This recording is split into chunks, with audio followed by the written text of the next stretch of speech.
Bonjour à tous, bienvenue sur ce nouvel épisode de Double Slash. Donc, comme d'habitude, je suis avec Alex. Salut Alex. Salut Patrick, salut tout le monde. Et nous avons un invité, c'est Sébastien Lorbert.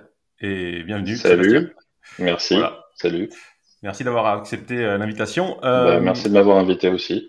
Alors, avant de commencer, je vous rappelle à tous que nous avons désormais un Twitter, un Discord, un... Qu'est-ce qu'on a d'autre? Je sais plus, Non, vous pouvez j'ai aller oublié. directement sur le Twitter et vous Ouais, avez voilà. aussi tous les épisodes sont enregistrés sur YouTube et aussi on fait du live code YouTube, sur Twitch. Twitch. Donc vous pouvez tous nous suivre et donc voilà. Ouais, je vais te la faire à chaque fois. On a tellement de plateformes aujourd'hui que je sais plus. On est partout. Donc, Sébastien, aujourd'hui, tu es venu nous parler un petit peu de pas mal de choses, notamment de Docusaurus et de React Update, ta newsletter, mais on va te laisser, avant de commencer, te présenter tout ce que tu fais, voilà, d'où tu viens, ton background, tout ça. C'est à toi. Euh, D'où je viens, on va dire que j'ai commencé à faire du développement il y a une quinzaine d'années. J'ai fait une école d'ingénieur, après j'ai fait pas mal de Java. Après je me suis mis à Scala et j'ai rejoint une startup en CTO où en fait j'étais pas encore front-end, mais je me suis rendu compte que mon équipe elle avait besoin de moi sur l'application front-end. Et du coup, je me suis mis à React en 2014 et puis j'ai pas arrêté depuis. Et aujourd'hui, je fais presque plus que ça et je fais plus trop de, enfin, je fais plus de back-end en Scala ou en Java. Donc, D'accord. et depuis 2017, je suis en freelance et je travaille pour Facebook sur un projet open source qui s'appelle Docusaurus depuis à peu près 2 ans. D'accord. Et Très bien. pour ceux Voilà. qui connaissent pas Docusaurus, en fait c'est quoi exactement? C'est un générateur de sites statiques qui est basé sur Node.js et React qui permet de créer des sites de documentation vraiment très simplement. On peut démarrer en 5 minutes, vraiment très rapidement, en écrivant juste quelques fichiers Markdown. Et puis, si jamais il y a besoin de faire des sites plus avancés, on a mis en place des systèmes assez flexibles qui permettent de créer des documentations qui sont quand même assez abouties. Par exemple, le site de React Native ou de Supabase ou même des entreprises comme Figma vont utiliser Docusaurus aujourd'hui pour créer leur documentation. Excellent. Ok. Bah, à la limite, on parlera peut-être un petit peu plus de Docusaurus dans la deuxième partie de l'émission, Hmm. mais tout à l'heure, on a dit que t'avais une newsletter. En fait, tu partages ton temps entre Docusaurus et cette newsletter ou pas? Oui, c'est ça en fait. Au début, avant de travailler sur Docusaurus, j'étais freelance et ce que je voulais faire, c'était vendre du conseil à des TJM un peu plus élevés. Donc je me suis dit, je vais commencer à créer du contenu et je me suis retrouvé à poster sur LinkedIn tous les jours. Après, il y a des gens qui m'ont dit, mais tu devrais créer une newsletter. Donc j'ai essayé, ça a plutôt bien marché. Et puis aujourd'hui, j'ai une newsletter avec 12 000 abonnés, dont 3 000 en français, Bien. qui s'appelle reactebdo.fr. Hmm. Et ça m'occupe maintenant 2 jours par semaine de mon temps. Je le considère comme un vrai business parce que forcément, à 2 jours par semaine, Hmm. il faut qu'il y ait quand même un peu de retour sur investissement. Donc, je fais tourner des sponsors et tout ça. Et du coup, j'essaie de cloisonner un peu mon activité entre 2 jours par semaine sur la newsletter en début de semaine et 3 jours par semaine sur Docusaurus en fin de semaine. Et j'essaye de faire en sorte que ça empiète pas trop l'un sur l'autre parce que les deux activités peuvent être très chronophages et si tu leur donnes plus de temps, ça prend plus de temps, quoi. Donc, Ouais. il Très faut à un bien. moment donné fixer des limites et dire, voilà, ça doit être fait en 2 jours et 3 jours et j'ai pas envie de travailler plus non plus. Donc, voilà. Elle existe en deux versions, tu dis, en version anglaise et version française. C'est deux newsletters séparés ou... En fait, au début, ce que j'ai fait, c'est que j'ai créé la version française qui est tournée comme ça pendant un certain temps. Ensuite, j'ai converti la version française sous forme de thread sur Twitter et ça a plutôt très bien marché. J'ai commencé à enregistrer des sign-up sur des Anglais qui étaient intéressés pour que potentiellement je lance une version anglaise.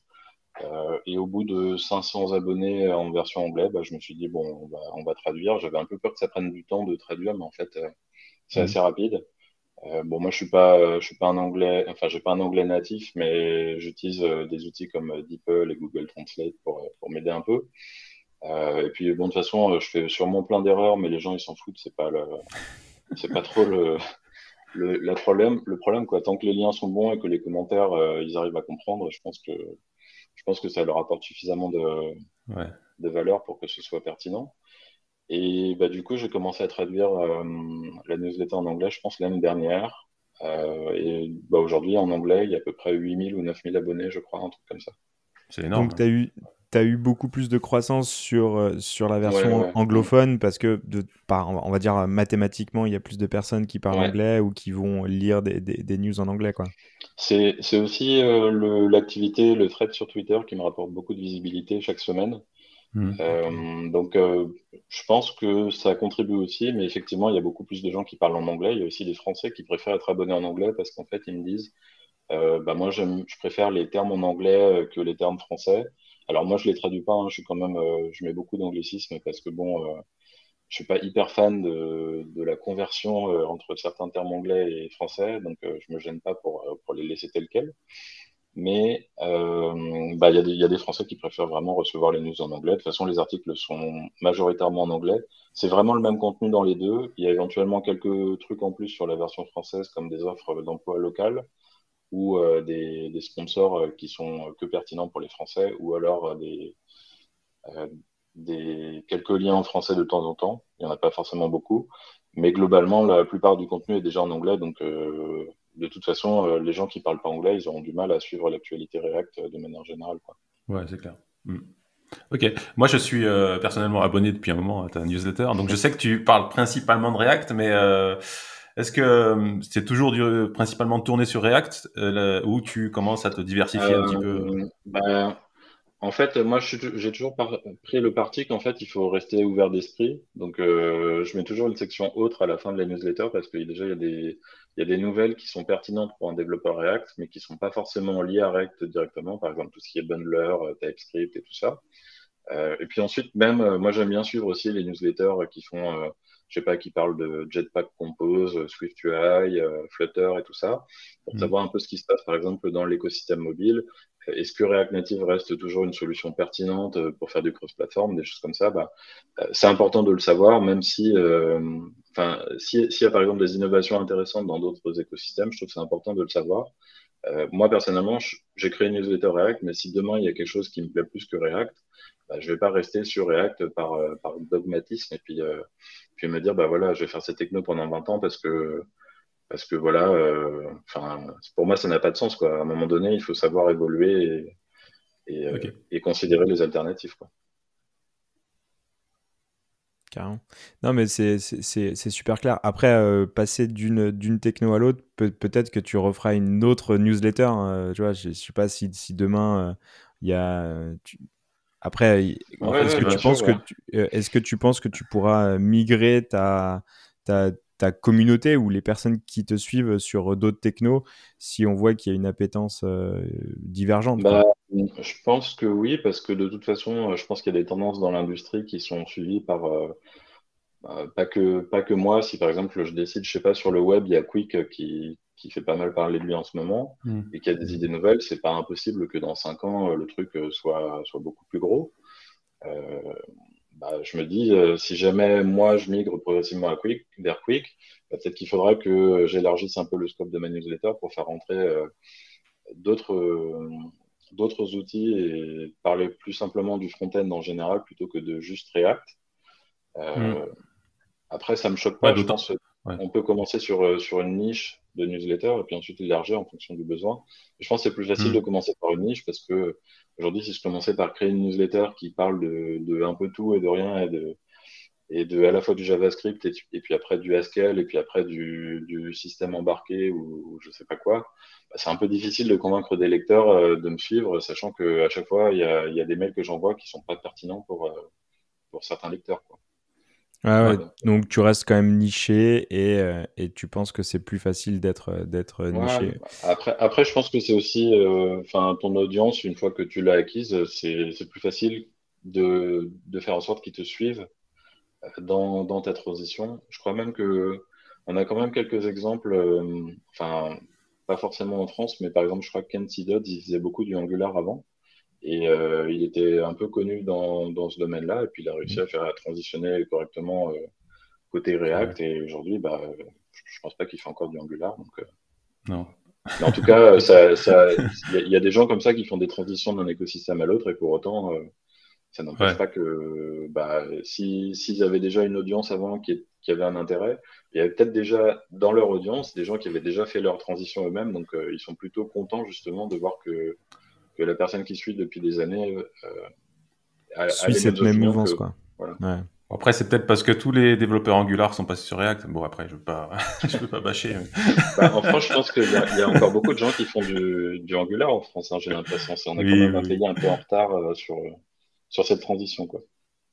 Mais après, on voit aussi le marché, il est, enfin, on le voit au niveau des frameworks qui sont de plus en plus framework agnostiques en fait. Mm. Ils sont, voilà, maintenant c'est, on peut utiliser multi-techno sur des générateurs de sites statiques.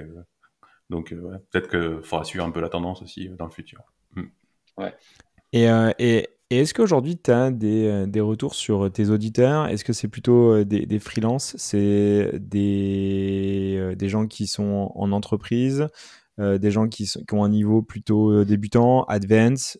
Est-ce que tu arrives quand même à avoir un peu de ce type de métrique? Bah, en fait, j'ai pas fait de sondage. Après, moi, j'ai un peu la mauvaise manie de regarder vraiment tous les emails qui sign up. Donc, je vois les noms des entreprises et des fois, je vois des emails connus et puis je me dis, ah, c'est chouette, lui, il s'est abonné. Je pense que j'ai une audience assez variée dans le sens où bah, je vais avoir des gens qui sont vraiment très qualifiés, des mecs qui sont engineering manager chez Airbnb ou chez même Facebook, quoi.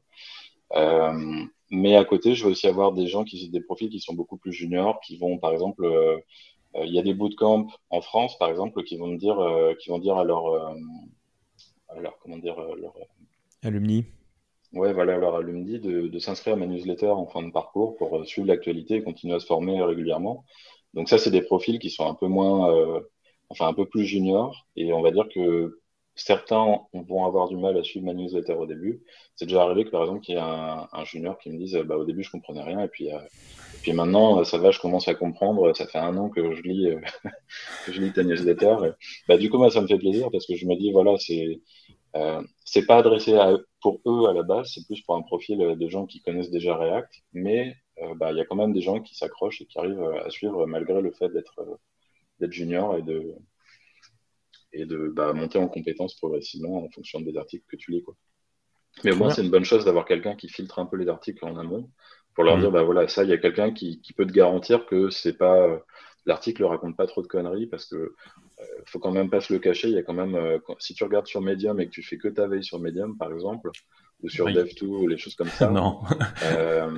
bon, il y a beaucoup de conneries. C'est toujours des tutoriels où en fait tu comprends pas trop pourquoi. Alors peut-être que le mec, ce qu'il fait, si tu fais exactement les mêmes étapes que lui, ça marche, mais tu sais pas pourquoi il les a faites, ni pourquoi il a fait ses choix techno.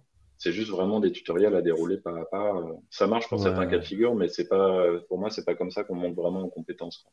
Non, il y a Ouais, beaucoup d'articles. nous, Pardon, on vas-y, vas-y. sature on sature beaucoup du Hello World, quoi. Tu vois, à un moment Ouais, donné, Ouais, il ouais. mm, faut arrêter avec le Hello World, quoi.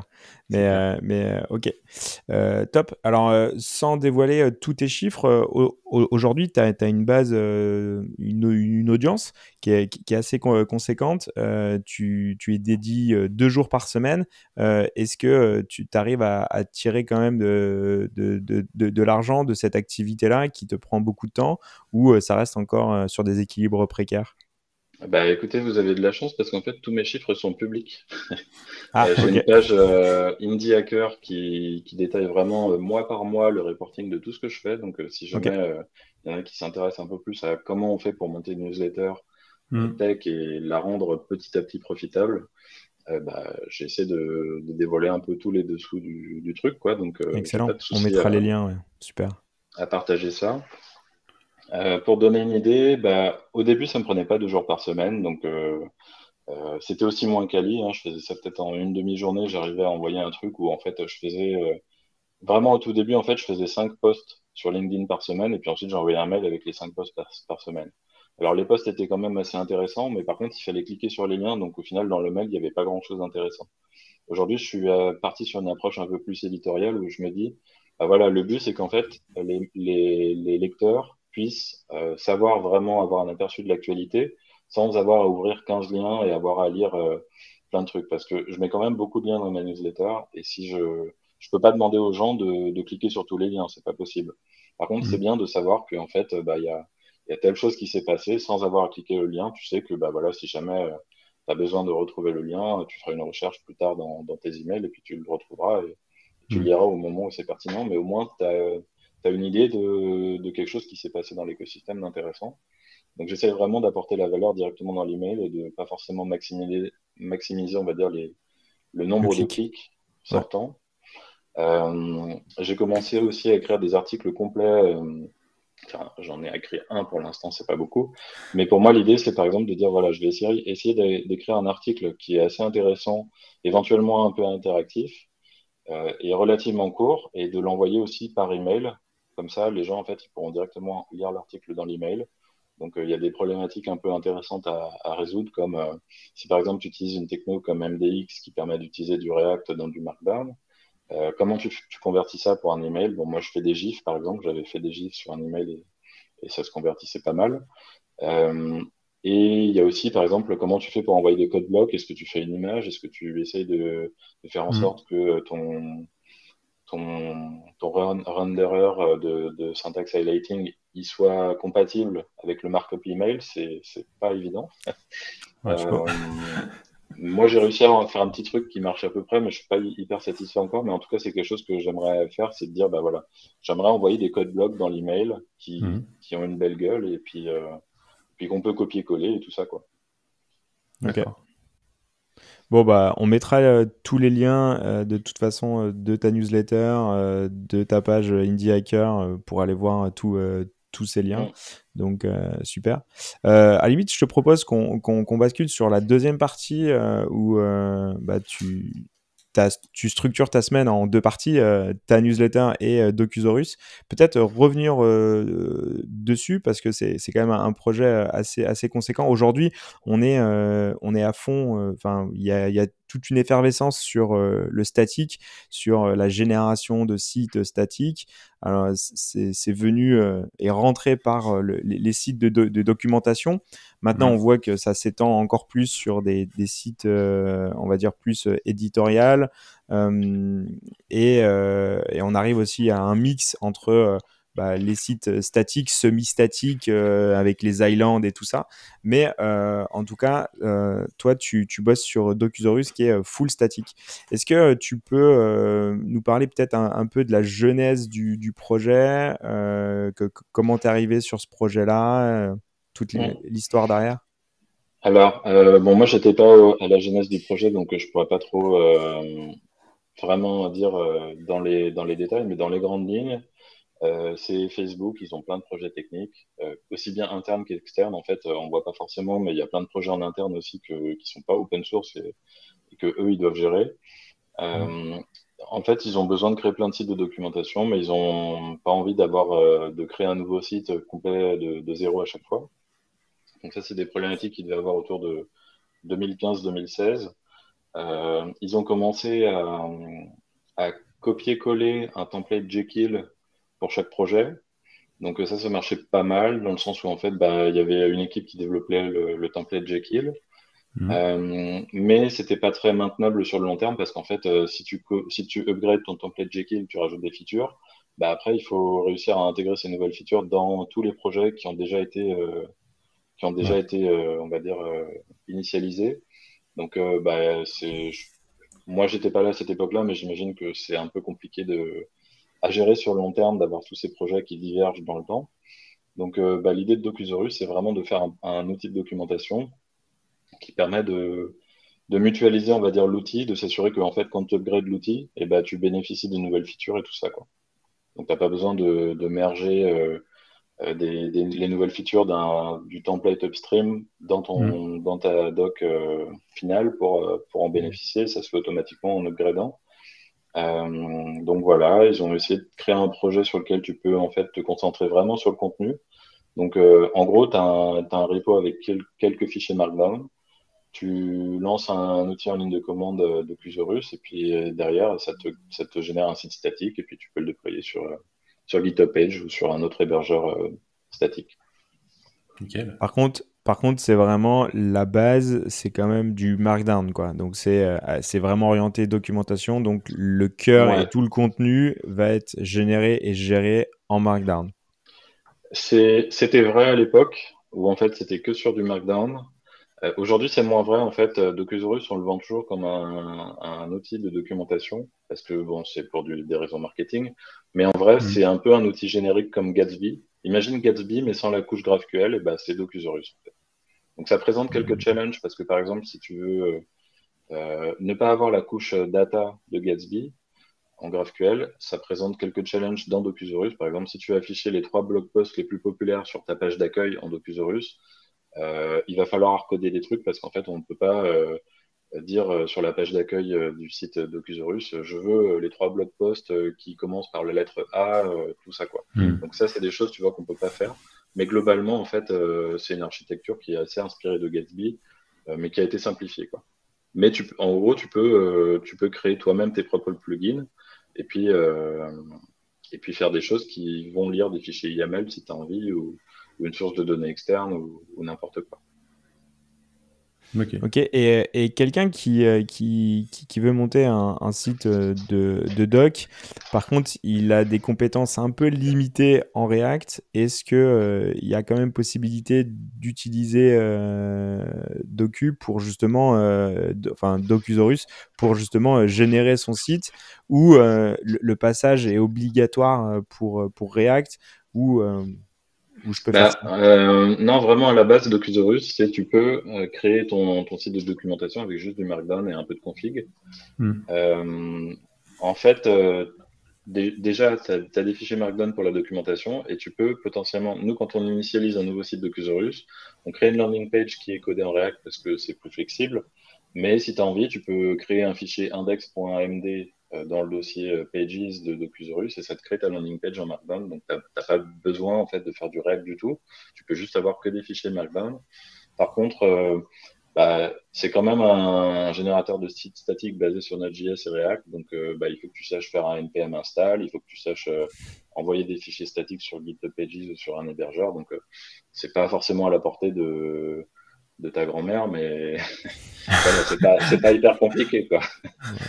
Je Ok. veux dire, c'est un développeur Node, il n'a pas de souci, et un développeur, je pense, d'un autre écosystème qui est capable de faire quelques commandes en Hmm. Node.js n'aura pas de souci non plus à l'utiliser, quoi. Ouais. On est plus dans la philosophie de Jekyll où vraiment t'étais pas obligé de faire, à part écrire du texte, t'avais pas besoin. Que Mm. Gatsby, ou Gatsby, t'es quand même un peu obligé de faire du React dans l'ensemble. Ouais, bah ouais, enfin, je sais pas, ils doivent sûrement avoir des plugins pour s'intégrer avec Markdown, mais c'est pas enfin, la Non, c'est plupart des pas. gens l'utilisent pas de cette manière-là, quoi. Hmm, hmm. Ok. Aujourd'hui, il y a beaucoup de personnes qui utilisent Docusaurus. Est-ce que vous avez ce genre d'informations, de remontées, des grosses Euh, boîtes qui utilisent ça? ouais. Enfin, moi, je suis au courant. Officiellement, il n'y a pas de documentation qui va dire oui, il y a telle entreprise qui utilise ça ou qui utilise ça. Mais Hmm. moi, je vois bien par rapport aux retours sur Twitter, aux gens qui posent des questions sur GitHub et tout ça, que bah, l'outil, ouais, il commence vraiment à être pas mal utilisé. Sur les NPM downloads, on est à presque la moitié de Gatsby. C'est quand même, enfin, tu vois, Ah ouais, Ah ouais. c'est pour un énorme. projet qui est un peu niche, c'est quand même assez impressionnant. Après, Ouais, ouais. les downloads NPM, c'est pas forcément Ouais, c'est pas, ouais. C'est pas C'est pas significatif non fiable, plus, mais bon. mais bon, par exemple, quand tu regardes les projets techniques un peu React de Shopify, il y en a plein qui sont en Docusaurus. Je sais qu'il y a 200 sites Docusaurus chez Microsoft. Il y a SAP, IBM, plein Des de petites boîtes, boîtes, quoi. Figma, pas que des petites boîtes. Il y a un peu de tout, C'était quoi. ironique. Ouais. C'est vraiment, il y a Snapchat, Figma, Supabase, Ionic, enfin bref, tu vois, il y a pas mal Ouais, ouais. il y a un peu de tout, quoi. Ok. Il y a pas mal de projets indie hackers, il y a aussi pas mal de projets qui sont beaucoup plus simples, tu vois, par exemple, euh, ce qui est bien avec Docusaurus, c'est que tu peux vraiment partir simple, avoir ton site qui est en ligne tout de suite en 5 minutes limite, mais qui sera un peu moche, quoi, enfin, ils se ressembleront tous, comme le template de base. Mais par contre, tu peux vraiment le customiser pour aller vraiment beaucoup plus loin et on a mis en place des systèmes qui permettent d'overrider un peu n'importe quel composant React du thème par tes propres composants. Donc, tu peux au final, à terme, remplacer n'importe quel composant par les tiens et créer des navbars, des footers sur mesure qui correspondent un peu à ce que tu as sur ton site marketing principal. Comme ça, la transition, ça se voit pas, quoi. D'accord. Il y a pas mal Ouais. d'entreprises qui font ça pour justement que le footer soit exactement pareil sur les deux sites. Du coup, quand tu passes de ta home page à ton site de doc, on ne sait pas que tu as fait une transition, à part si tu as un peu l'œil et que tu vois que c'est pas une transition single page application, tu le sauras pas, quoi. Ok. Ok. Et si donc on parlait de Gatsby, mais c'est pas vraiment un système pour faire des documentations. Si, quels sont les autres concurrents, on va dire entre guillemets, de Docusaurus en fait pour faire de la documentation et tout langage confondu, quoi. Euh, alors, il y a des concurrents qui sont plus ou moins directs, je pense. Je pense que l'outil aujourd'hui le plus populaire qui est proche de Docusaurus, c'est Ouais. MKDocs dans l'écosystème Python, qui a un Ok. peu une philosophie similaire dans le sens où en fait tu écris des fichiers Markdown et puis tu as une ligne de commande Python et puis ça te build un site statique. Maintenant, on a aussi d'autres projets qui sont comme dans l'écosystème Vue, tu as VuePress et VidPress qui sont un peu similaires à Oui. Docusaurus. Vitpress, ouais. Euh, Ils ont un peu moins de features, mais ils ont certains avantages par exemple, VidPress d'être sur Vite, qui est peut-être une architecture un peu plus moderne. Par contre, ils sont un peu plus limités sur les features. Et Mm. c'est sur Vue aussi, donc si tu fais du React, t'as peut-être pas envie de faire du Vue pour ta doc, ça dépend. Ouais. Enfin, généralement, les devs Python, ils aiment bien MKDocs, les devs React, ils aiment bien Docusaurus, et les devs Vue, Ouais, ils ça aiment bien reste assez VidPress. niché, quoi. Je veux, Voilà, je veux C'est ça. rester dans mon langage pour éviter de réapprendre un ouais, c'est langage ça. parce que à un moment donné, il y a toujours cette nécessité de faire un petit peu du custom, quoi, de venir un peu Mm. modifier des Ouais, et puis choses, tu quoi. peux peut-être avoir un design system qui n'est que dans une techno aussi, que tu as envie de Ouais. réutiliser. Si Et tu ouais. veux documenter ta librairie graphique, c'est mieux si ça s'intègre bien, tu vois, que t'aies pas besoin de render des composants React dans ta doc vue ou des choses comme ça. C'est peut-être un peu Ouais. overkill, quoi. Donc oui, je pense qu'il y a un intérêt de rester sur la techno que tu maîtrises de manière générale. Mm. Et puis, Docusaurus, globalement, a plus de features que les autres, je pense. Euh, Parce qu'il Après, est de par l'historique, de par en fait, ça bah, fait plus longtemps, parce que ouais, il y a eu plus de demandes. ça fait un moment qu'on travaille dessus, et puis globalement, le projet est plus ancien que VidPress, par exemple. Et puis après, bon, je t'avoue que je sais pas trop comment ça se fait, mais en tout cas, c'est les retours que j'ai, c'est que globalement, il y a certaines choses qu'on peut faire en Docusaurus qu'on peut pas aujourd'hui faire avec les autres, ce qui est à la fois un Mm. avantage et un inconvénient, parce qu'il y a certains projets en fait qui ont envie de dire, moi, j'ai pas envie que mon outil soit trop complexe, donc des fois avoir moins de features, ça permet de simplifier l'usage, donc c'est à double Ouais. tranchant de toute façon, il en faut pour tout le monde, quoi. C'est super intéressant ce que tu dis parce que là, on est sur un projet qui est totalement open source, hein. On est Ouais. d'accord? Et Mhm. Mm. justement, comment toi tu vas prioriser les actions, quelles features? Est-ce que, parce que là, on parle un petit peu plus de gestion open source, mais est-ce que tu vas te mettre des focus sur, ok, d'abord les issues, les features court terme, les fixes, comment en fait t'écris ta roadmap et vous travaillez sur la roadmap?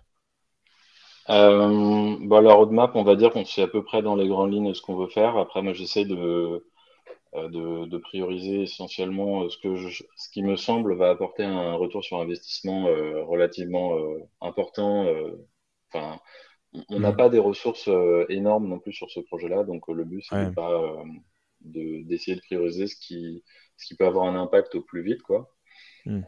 Après, bon, je t'avoue que c'est un peu, enfin, il n'y a pas forcément une gestion très avancée de la roadmap. On sait à peu près ce qu'on veut faire. Ok. Dans les 3 prochains mois, c'est dans notre tête.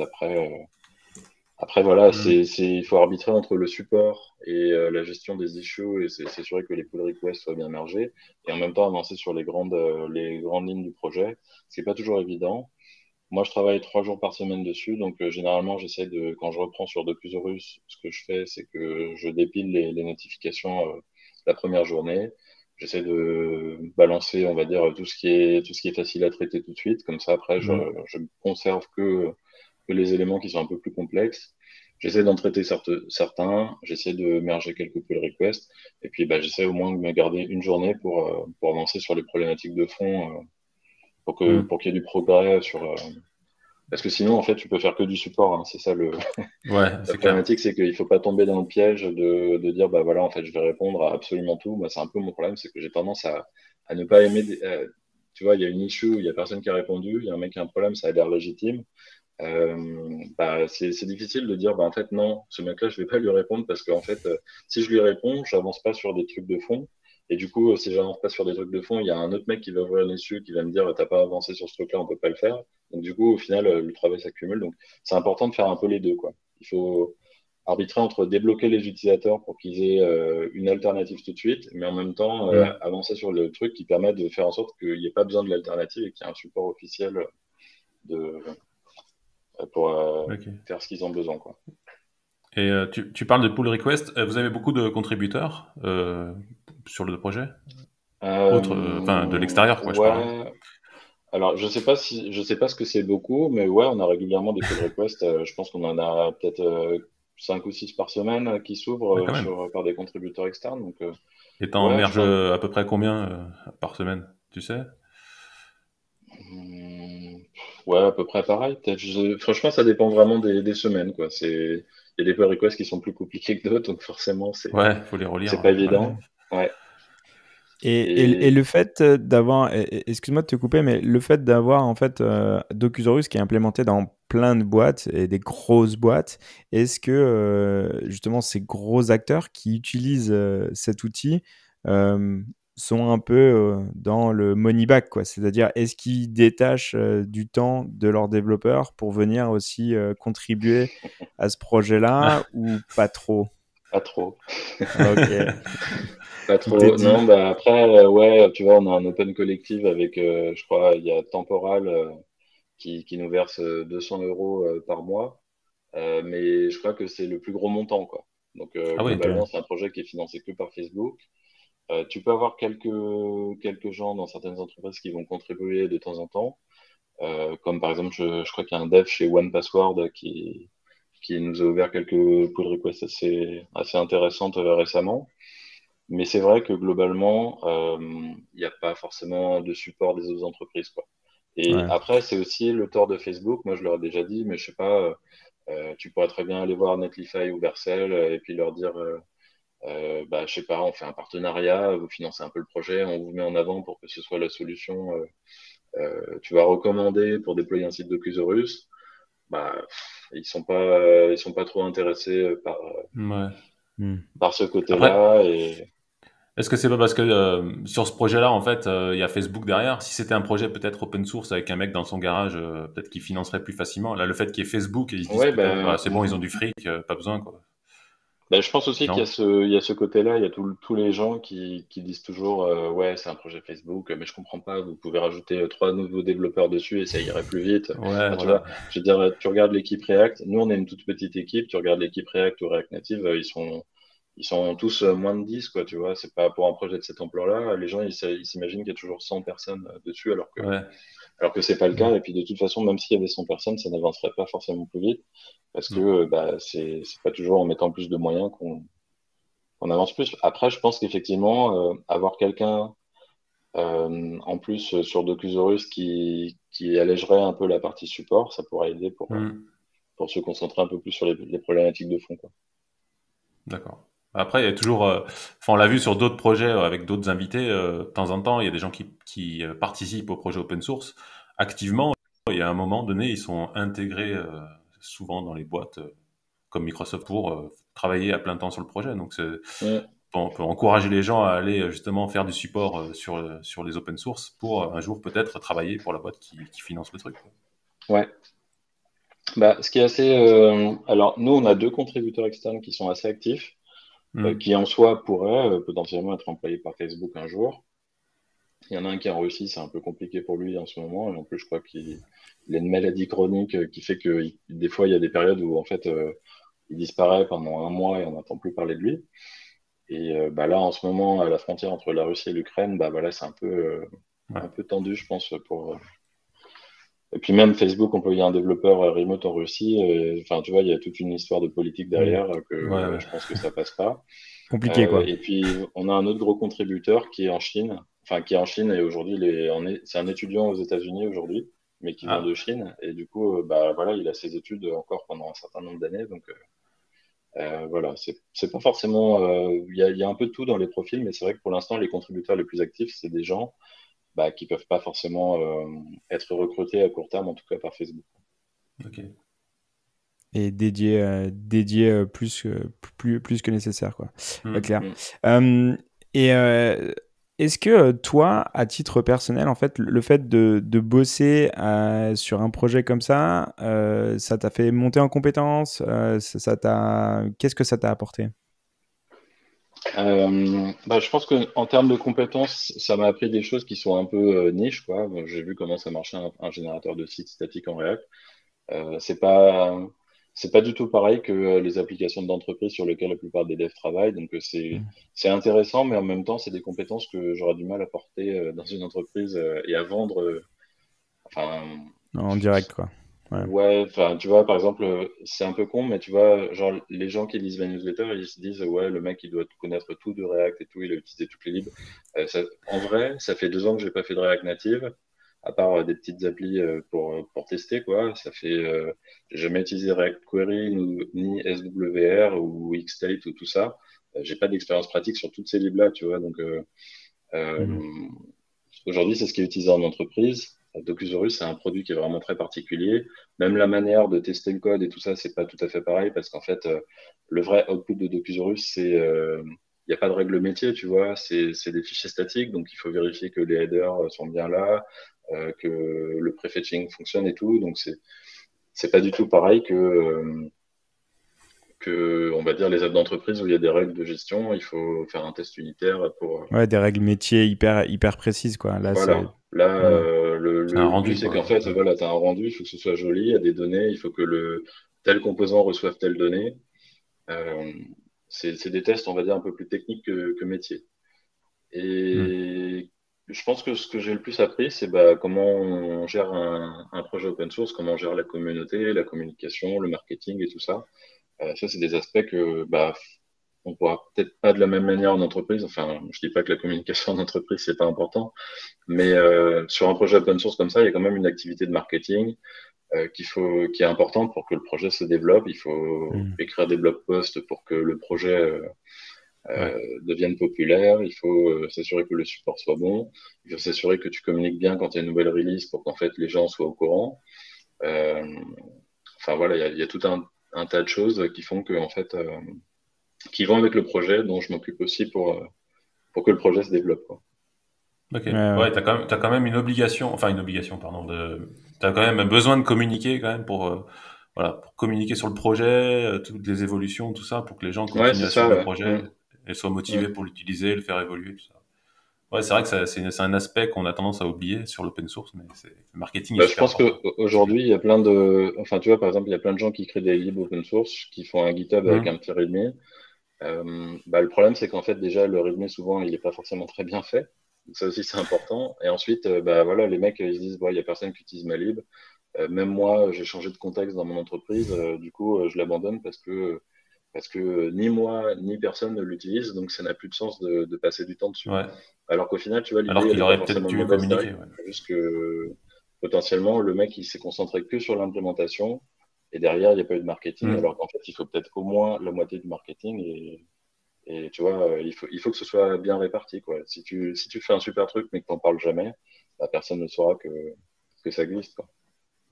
Ouais, Ouais, c'est ouais. intéressant ce que tu dis, ouais. Ouais. Et à l'inverse, le mec qui communique sur un de Hum. fou, mais qui fait un truc tout pété et son produit est pas top, bah ça va pas faire non plus, quoi. C'est Ouais. vraiment c'est vraiment le double. C'est je fais et je communique sur ce que je fais, quoi.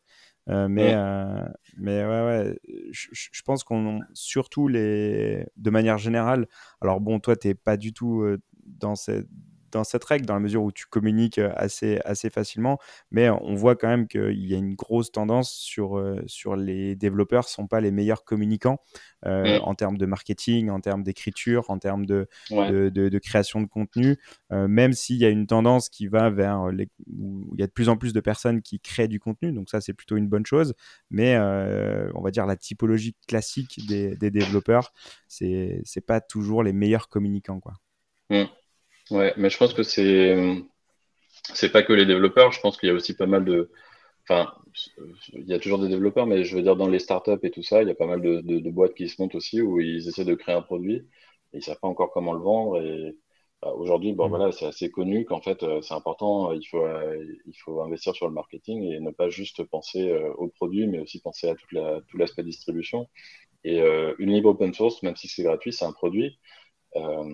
Tu dois convaincre les gens que ça vaut le coup d'investir dans ta librairie, d'apprendre leur API, de s'assurer que le truc sera maintenu dans le temps et pas abandonné, parce que une entreprise qui installe une nouvelle librairie, derrière, si la Elle a une librairie, dépendance. voilà, elle a une dépendance, Ouais. potentiellement, c'est mieux peut-être pour elle de copier-coller le code directement et puis de l'intégrer comme ça que de dépendre du code de quelqu'un qui va pas le maintenir, quoi. Donc, Bien sûr, bien sûr. C'est clair. Non, C'est ce qu'on mais a fait dernièrement sur une partie mm, du site. J'ai vu que le code n'était pas maintenu depuis 2 ans. J'ai dit non, je vais copier-coller, ce sera plus simple. ouais, Et surtout, yes, la documentation des projets open source est super importante et c'est pour ça qu'il faut utiliser Docusaurus. voilà. super. Bah, surtout que c'est pas très compliqué en plus. C'est ça qui est un peu dommage, c'est qu'en fait, en 5 minutes, tu as déjà 2, 3 fichiers Markdown, tu peux avoir un site en ligne. Alors, il sera pas forcément beau, mais tu vois, au moins les gens ils seront plus contents que de naviguer dans des fichiers Ouais, MD la sur porte GitHub. d'entrée, enfin, Voilà. la barrière à l'entrée est vraiment minime, quoi. Donc, en Ouais. fait, documenter même 4 pages, mais propres, et avoir documenté sa lib open source aussi petite qu'elle soit, Mm. bah, c'est vachement plus facile de le faire correctement avec des outils type Docusaurus.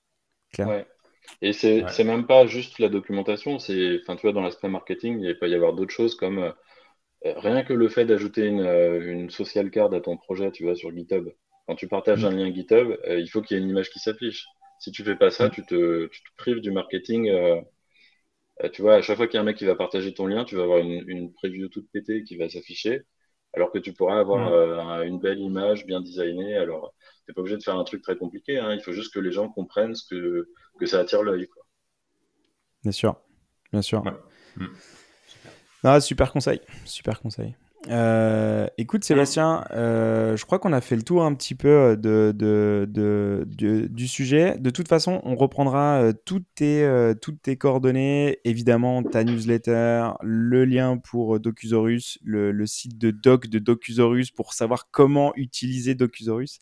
Et donc on mettra tous les liens dans la description de l'épisode. Un grand Ouais. merci Sébastien. Ben, merci à vous de m'avoir invité aussi. Au plaisir. Merci. Et, Et on refera sûrement un épisode avec toi pour parler de React dans quelques temps, je pense. Parce que vu que tu es un Mm. expert au niveau de React et React Native. ben, tu reviendras nous voir, Ok. non? C'est bon? Ouais, bah oui, très bien. Allez, un grand merci à tous. Et merci à toutes d'être restés jusqu'au bout de l'épisode. Et un grand merci à tout le monde. Ciao, ciao! Merci, ciao. Salut.